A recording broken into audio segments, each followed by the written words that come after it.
we got it home. Now let's see if we can fire it up. We're here with the 1300 Honda, just kind of looking it over. I got the battery charged up, and now I'm going to drain the fuel system.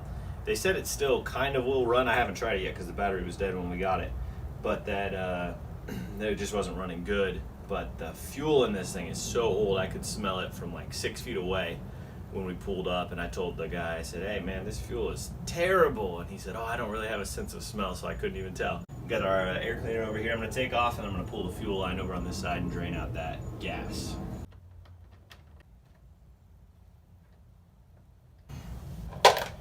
Pro tip, don't lay the screws on the floor.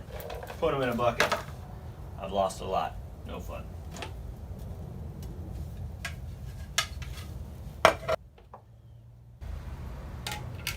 Oh man, but that gas stinks. Smell it right out the side of the air cleaner.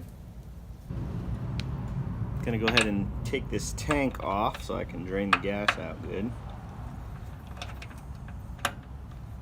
So under this big monster tank, we got some wires coming out with some connectors here that should just unplug.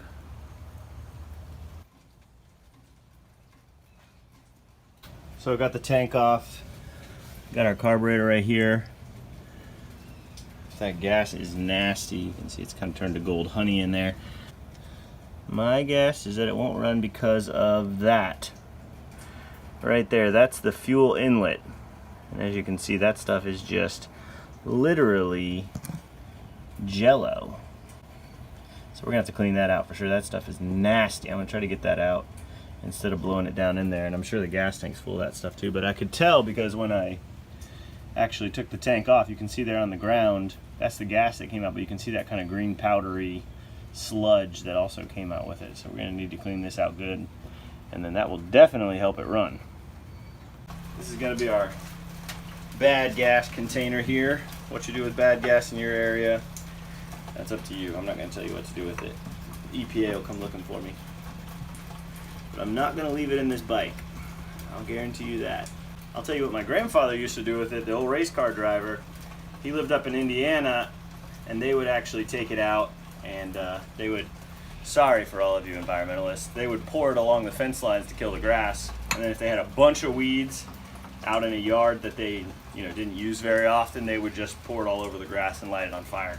So that was the old days. That was back in the 40s. We don't do that anymore, so I'll keep it in this can, and then I will dispose of it properly. So I'm just loosening up the boot on the back of it there. Should be able to just pull this carburetor off.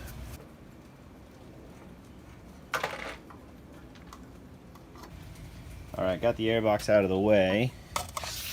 And now we are free, so I can at least pull the base off. And I'm going to clean the base out. So because I'm just cleaning, I'm going to work on it right here on the bike. So I'm going to pull the screws out on the base. In case you're wondering what happens over time when you let them sit, why they don't run. See all that sludge. Remember, this bike only has 7,000 miles on it total.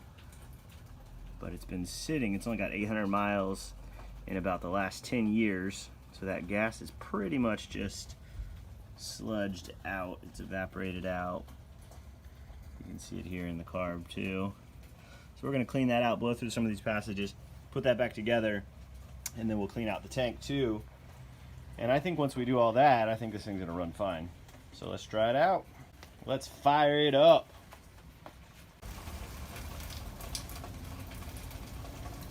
A lot of times you're gonna end up cleaning the needle and seat. So this is carburetor here. And right here, this pin, take this little roll pin out. That's gonna pull, this is the float. That's gonna pull the float off. The needle is actually right above that. You see that silver thing in between the two posts? That's the needle, the seat's up above that, so you're gonna drop that down. That's just sucking in fuel, and the float is regulating how much fuel is actually coming in. Actually, it regulates when the fuel is gonna shut off to the carburetor when that fills up. So when the float is down, it's gonna be bringing more fuel in. When the float is up, it's gonna shut the fuel off. So this is the fuel coming into the carburetor from the tank.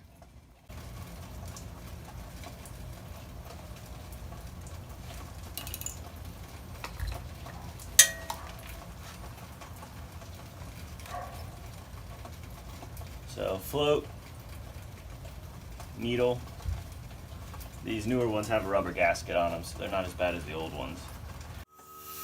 So we got this all taken apart now. You can kind of see in the bottom here, we're going to go through and blow out all these passages and take the jets out and everything, blow through all them. We got some compressed air here.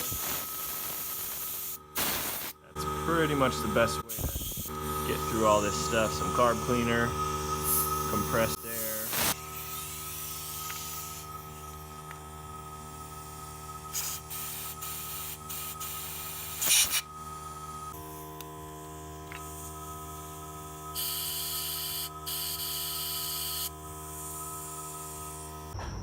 Well, we've been working on this Honda 1300 VTX for a little while now. We picked it up pretty cheap for about half of the value of it because the carburetor was all clogged up and had been sitting for a long time. So I got some video, you just watched it all, of how we cleaned out the carburetor and blew it out with some air and everything, and then we replaced the spark plugs on it. I didn't actually put video in of that because it's pretty basic, just behind it. This actually has 4 spark plugs, one behind each one of those covers. The covers pop off with just a couple tabs. Let's see what it does.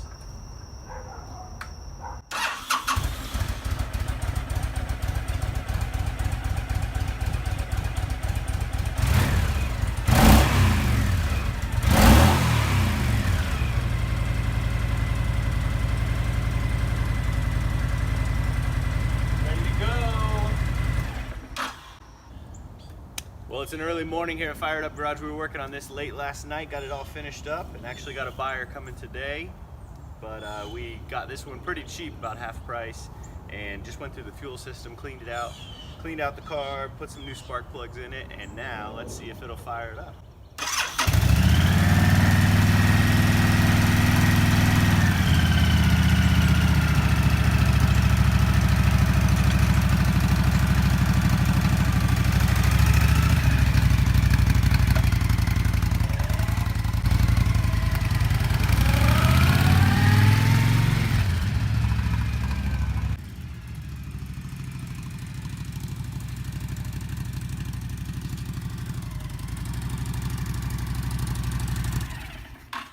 That's the best part about firing them up. That first ride, everything runs good. Buyer's coming this morning, so quick turnaround, some easy money on this Honda 1300.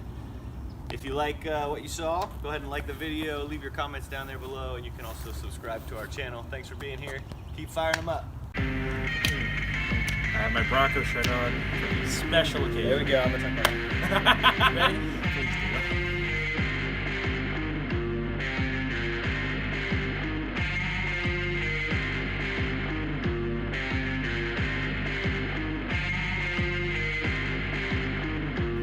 It's in my family. It's in my blood. For 100 years, we've been firing them up.